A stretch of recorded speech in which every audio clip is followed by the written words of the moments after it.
ఇవాళ Sunday special వచ్చేసి కుండ చికెన్. మన చికెన్ ఇప్పుడైతే ఆల్మోస్ట్ అయిపోయింది. Guys can you look at it? Oh my God,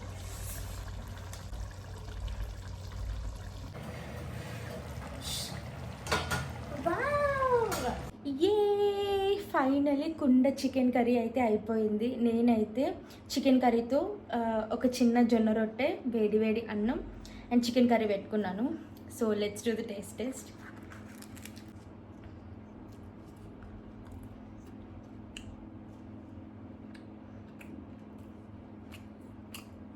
Oh my god, చూసారు కదా, ఇలా నేనైతే సండే స్పెషల్ కుండ చికెన్ కర్రీ ఫుల్గా ఎంజాయ్ చేశాను. ఫుల్ రెసిపీ వీడియో మన ఛానల్లో ఆల్రెడీ అప్లోడ్ చేశాను. డీటెయిల్గా ఉంటుంది, ఈజీగా చేసుకోవచ్చు ఎవరైనా. ఈ షార్ట్ కింద లింక్ చేసి ఉంటాను, ఖచ్చితంగా వెళ్ళి చెక్అవుట్ చేయండి.